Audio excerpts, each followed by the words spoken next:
What is going on, everyone? In this video, we're going to be recapping Computex 2024. There's a lot of new tech out there that was announced over the week, and I can't wait to show you. Let's get right into it. All right, so first up, we're going to be talking about RAM. A lot of RAM was announced over the week at Computex. G.Skill flexing a little bit with their DDR5 10,000 mega transfers per second, which is pretty insane. As you can see here, 10,600, which is wild. They have a 32 gig kit, and they actually tested it on the AMD platform using an 8500G, which is an APU, an Asus ROG Crosshair X670E, and they managed to get, it was 8,000 megahertz on it. Again, keep in mind it's an 8500G, not the full-blown 9590 or 7950X, which obviously has more cores, more threads. There's a lot more going on there. So on an 8500G, yeah, that's impressive, but not really like blown away by it at this very moment. Again, we have to kind of do like the real world testing essentially. They actually released another kit, which is the DDR5 9000 at a better timing, because the 10,000 kit is a timing of 56, 62, 62, 126, which is pretty high. But they also released a 9000, which is at CL38, which that is a better timing for sure when it comes to the 9000 frequency with the 38 timing. They also released that in a 48 gig capacity as well, so 2 sticks of 24 gigs. So that is, I would say that's the better kit, honestly, if I was gonna go with the newer kits. Again, we've seen it with DDR5, 6,000 is a sweet spot for AMD, 6400 to 6800 is a sweet spot for Intel. Anything above that, you start running into some issues. So hopefully with the newer gen stuff, who knows, there's a possibility to be able to get a lot more stability out of the RAM. And as well, as you can see with the new AMD announcement as well, they're gonna be releasing new motherboards, and manufacturers are learning on how to push DDR5 RAM even better. So with the new X870 and the X870E motherboards with for the Ryzen 9000 series, it says here, with greater RAM seat supports using the Expo, it's more common now to see the 8,000 kits, but who knows, that 10,000 might be a reality. I really doubt it. That will be some more years to come. But with the new support of the new boards, you're actually going to see a lot more stable RAM and possibly higher frequency RAM as well. Also, I did see Kingston did release an 8,000 kit as well, which I can't wait to test that one as well. We use a lot of Kingston here in-house. We use a lot of G.Skill as well, but Kingston would be really nice to test for that 8,000 mega transfers for sure. Now, moving into motherboards, there was, again, quite a bit of announcements when it came to this. Obviously, we saw the X670 boards, but now we're seeing the manufacturers actually develop these. They actually have some Z790s as well. They look pretty beefy, look pretty amazing, honestly. This is actually a dual DIMM board from Gigabyte. As you can see, that's gonna be, they skipped a lot of the last generation dual DIMM boards, and they're kind of going into the next chipset with Intel. I kind of want to see that with AMD though. Hopefully AMD comes out with the dual DIMM board. I think that would help out tremendously with the stability. But as you can see here, they made this board look gorgeous. All white PCB, all white components, beautiful RGB on the front. Gigabyte honestly kills it when it comes to the look of motherboards. We don't use them as much anymore in-house, but they do look really good. All right, and as you can see here, they're also showing off their new BTF motherboards as well from AMD. For those who don't know what BTF is, it stands for Back to the Future. It actually allows you to plug in your cables behind the motherboards. There's gonna be very specific cases that allow that, which we'll go into later on in the video. There's some cases from Fantech that offer that as well. So pretty much 24 pin, 8 pin, literally everything you connect to the board is gonna be on the back of it. Again, beautiful looking board. So you see the AMD Ryzen 9000 series on here and the new Intel socket as well. So let me show you MSI real quick. All right, as far as the Intel motherboards go, we saw a little glimpse as well. The Z890, I was about to say Z790, I'm so used to that. Now I have to reword everything to the Z890 chipset. This is the new MSI Edge board. MSI Edge is a gorgeous looking board to begin with, and they revamped it quite a bit.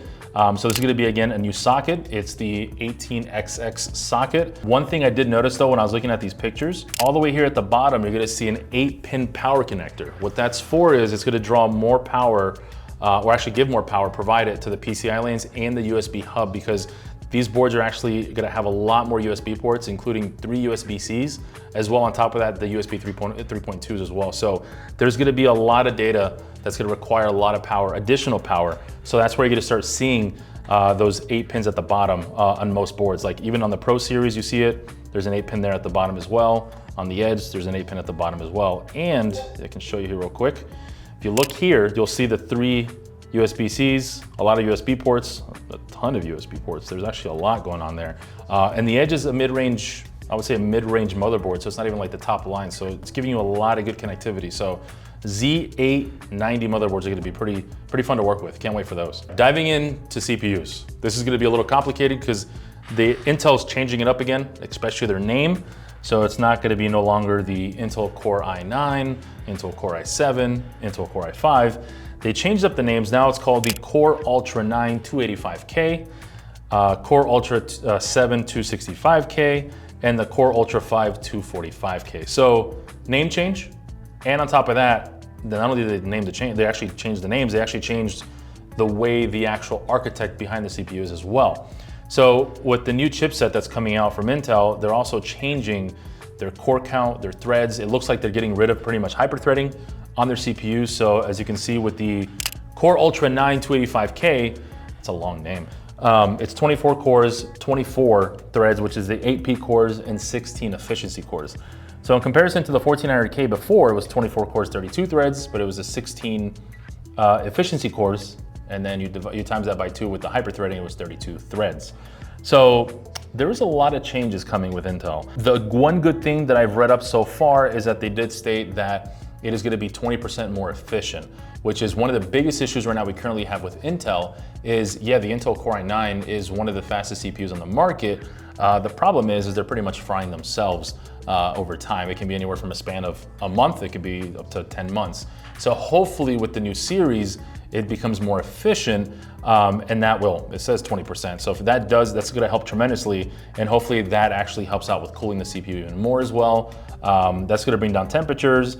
That's gonna be hopefully long-term as far as efficiency goes. Just overall, hopefully it's gonna be a lot better. And their IPC, they're stating there's gonna be a nice increase to 14 to 20%. If that's true, we're gonna have a very, very nice CPU launch with Intel.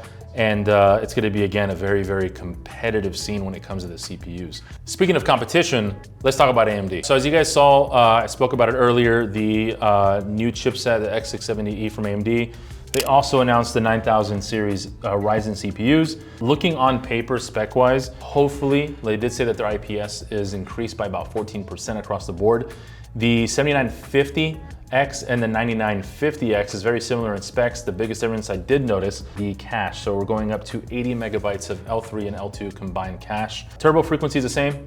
Core clocks, or core, the 16 cores, 32 threads is the same. My only worry is the X3D series currently, the 7800X3D is the best AMD CPU currently on the market. These CPUs, when they come out in July, it's actually right around the corner from us. I do hope that the 7800X3D, it does come close to the 9950X, but I do hope the 9950X does take off a little bit more because they obviously gonna release the X3D series later on in the year, which is normally what AMD does. But I do hope there's a little jump, even including against the X3D series, because on paper versus the 7950X currently, I don't see that much of a difference happening, but again, we have to see the real world testing to see what actually happens. They did show us a graph on here in comparison. Again, this is in-house testing from AMD, so take it with a grain of salt. This is something that, again, I always tell people they have their own way of testing things. So once the in-house testing comes in, then we can definitely give you more accurate numbers. They did compare it to a 14900K. Once again, you kind of have to take this with a grain of salt. This is all AMD in-house testing. I promise you, if Intel had the same exact graph, it would probably be the opposite as far as comparison. So on Borderlands 3, it says they have a 4% lead on gaming. On Hitman 3, they have a 6%, Cyberpunk, they have a 13%, F1 16, Dota 17, and Horizon Zero Dawn 23%. These games are great and all, but I don't think performance-wise people are really looking too much on these as far as FPS goes.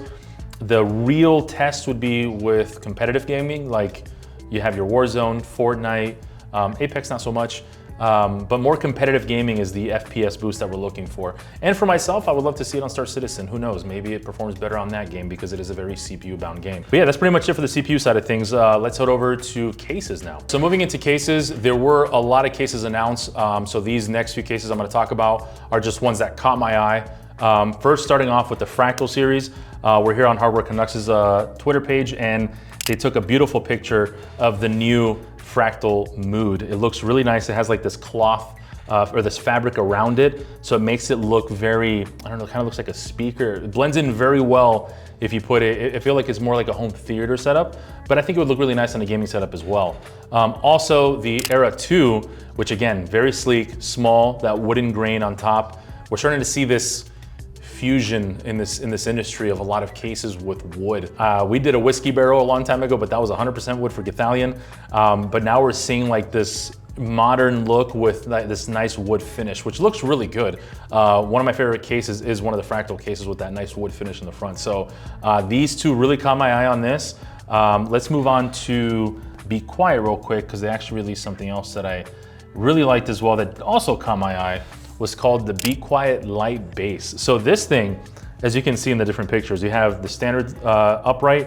You could reverse it essentially, so if you want to put it on the left side of your setup, and you could even lay it down flat on the table as well. So there's a lot of different ways to orient this case. It's called the Light Base 900 and the 600.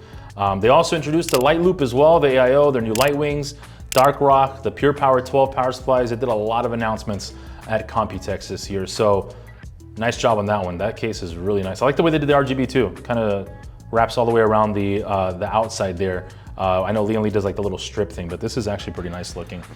Moving on over to height, they also announced, which some of these items did get announced before Computex, like the keyboard. I know the Q80 did not get announced before Computex. And then the new case that they released as well that actually has now the touchscreen again. So that's back, and hopefully to stay, doesn't go out of stock, because those things sold out like crazy. It is not the same resolution, unfortunately, it's not the 4K, but it's more than enough. You don't really need a 4K on that little tiny screen anyways to begin with. Congrats on that too, Hyatt. The launch on the new cases that came out with did a really nice job, in different colors too, a lot of different colors. Moving on to the last one that I also enjoyed, which, God, look at this thing. Just look at Fantech, man.